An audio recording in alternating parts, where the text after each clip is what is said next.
Good morning students. हमारे पिछले video में हमने टिश्यू सिस्टम की परिभाषा, टिश्यू सिस्टम के प्रकारों के बारे में पढ़ा। इसमें पहला प्रकार था epidermal tissue system. Epidermal tissue system में हमने उपांगों के बारे में पढ़ा, अधिचर्म और उसके उपांग, जिसमें से अपन ने पहला उपांग क्यूटिकल पढ़ लिया था। इस वीडियो में हम अधिचर्म का दूसरा उपांग रंध्र या स्टोमेटा के बारे में पढ़ेंगे। देखिए, रंध्र जो है वो पादप के सभी हरे वायवीय भागों की बाह्य त्वचा पर पाए जाते हैं। विशेषकर ये पत्तियों पर उपस्थित होते हैं। जड़ों में रंध्र अनुपस्थित होते हैं। पिछले वीडियो में हमने देखा था कि जड़ों में क्यूटिकल अनुपस्थित होती है, तो जड़ों में क्यूटिकल के साथ साथ रंध्र भी अनुपस्थित होते हैं। अब देखिए रंध्र की संरचना और कार्य। ये देखिए आपके सामने रंध्र का डायग्राम है। प्रत्येक रंध्र दो विशेष आकार और संरचना वाली कोशिकाओं से घिरा हुआ रहता है। इन कोशिकाओं को द्वार कोशिकाएं कहा जाता है। ये देखिए यहाँ ये विशेष प्रकार की संरचनाएं हैं। इन संरचनाओं को द्वार कोशिकाएं, गार्ड सेल कहा जाता है। इन गार्ड सेल की जो स्ट्रक्चर है वो अलग अलग पादपों में भिन्न भिन्न होती है।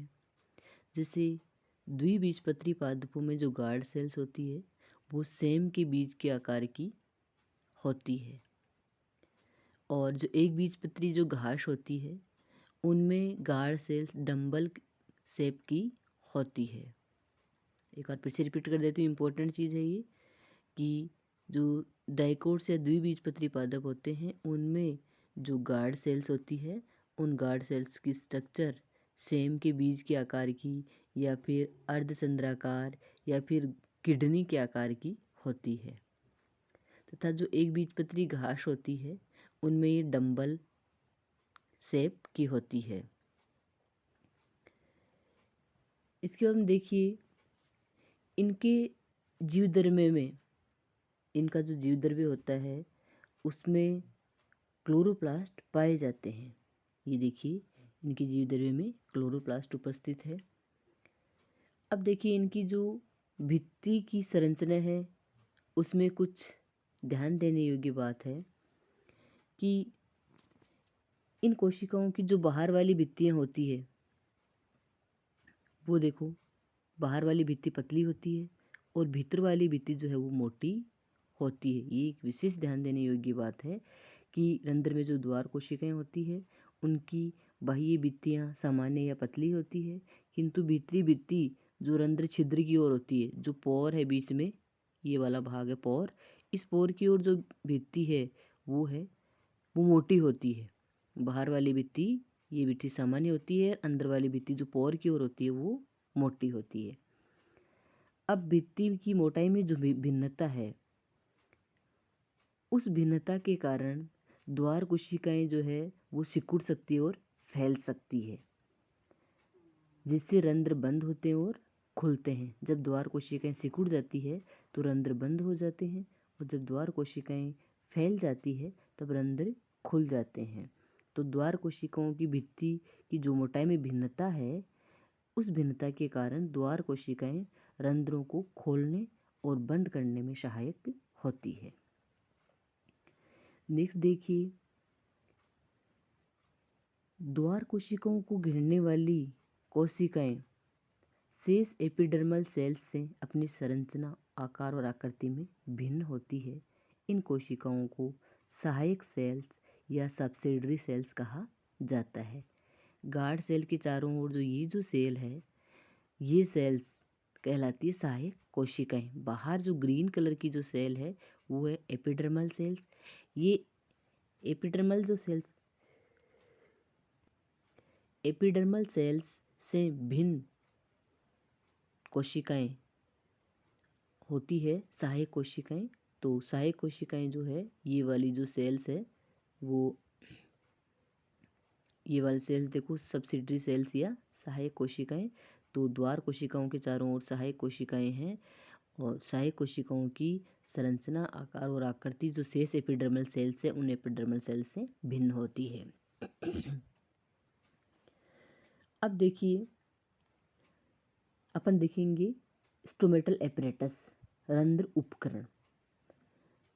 तो कई चीजें मिलकर रंध्र उपकरण या स्टोमेटल एपरेटस का निर्माण करती है, जिसमें शामिल है देखो, एक तो स्टोमेटल पोर, इसके अतिरिक्त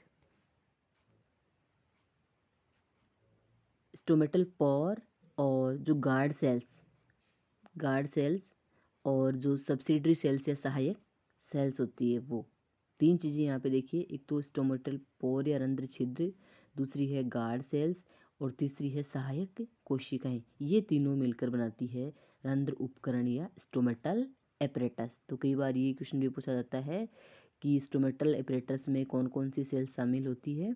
तो यहाँ पे एक तो हो गया स्टोमेटल पोर या छिद्र, ये वाली स्ट्रक्चर स्टोमेटल पोर या छिद्र, और दूसरी होगी गार्ड सेल्स और तीसरी होगी सब्सिडरी सेल्स। ये तीनों मिलकर स्टोमेटल एपरेटस का निर्माण करती है। स्टोमेटल पोर, गार्ड सेल्स और सब्सिडरी सेल्स, ये तीनों मिलकर स्टोमेटल एपरेटस या रंध्र उपकरण का निर्माण करती है।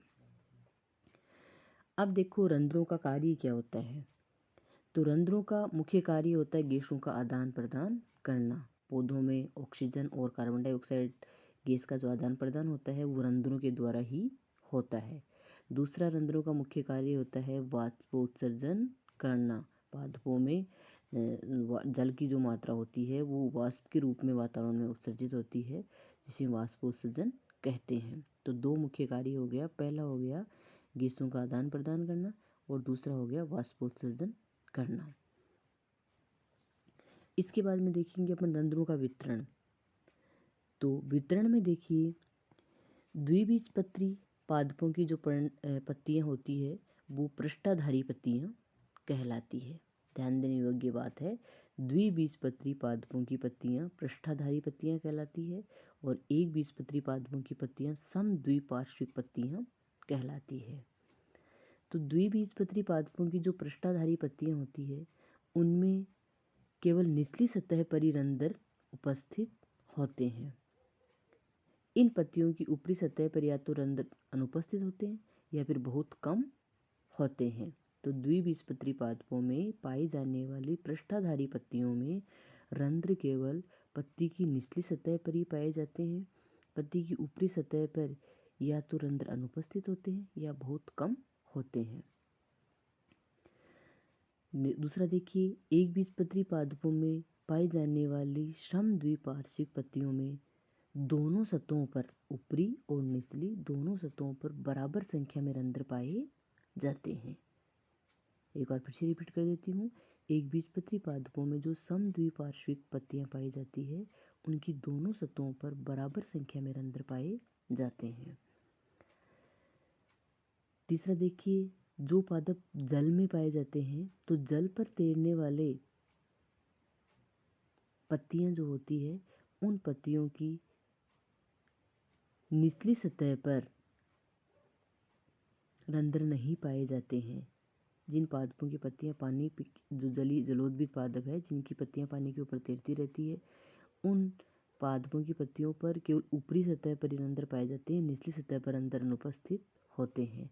और जिन पादपों की पत्तियां पूर्ण रूप से जल में डूबी हुई रहती है उन पत्तियों में दोनों सतहों पर ही रंध्र नहीं पाए जाते हैं।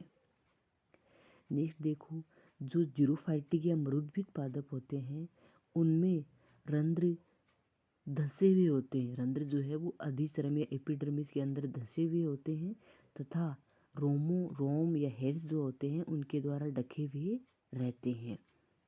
मरुद्भिद पादप जो होते हैं उनमें रंध्र एपिडर्मिस के अंदर धसे हुए होते हैं और रोम के द्वारा ढके हुए रहते हैं। ऐसे रंध्र जो है सनकिन स्टोमेटा कहलाते हैं। धसे हुए जो रंध्र है जो जीरोफाइटिक प्लांट्स में पाए जाते हैं उनको सनकिन स्टोमेटा कहा जाता है। ये देखिए यहाँ पे आपको देखो स्टोमेटल एपरेटस दिखाया गया है, जिसमें मैंने अभी पहले बताया था कि जो गार्ड सेल की स्ट्रक्चर है वो एक बीजपत्री और द्विबीजपत्री पादपों में भिन्न भिन्न होती है। जो द्विबीजपत्री पादप होते हैं उनमें गार्ड सेल की स्ट्रक्चर सेम के बीज के आकार की या फिर अर्धचंद्राकार या फिर किडनी के शेप की होती है। जबकि जो एक बीजपत्री घास होती है उनमें देखिए गार्ड सेल की आकृति डंबल के शेप की होती है। तो यहाँ पर डायग्राम में स्पष्ट दिखाया गया है कि जो डाइकोट्स होते हैं उनमें बीन शेप्ड गार्ड सेल और जो मोनोकोट्स होते हैं उनमें डंबल बेल गार्ड सेल्स। इसके बाद में अपन देखेंगे रंध्रों के प्रकार। तो देखिए अपने नेक्स्ट वीडियो में अपन इस चीज़ को पढ़ेंगे कि रंध्र कितने प्रकार के होते हैं। Thank you.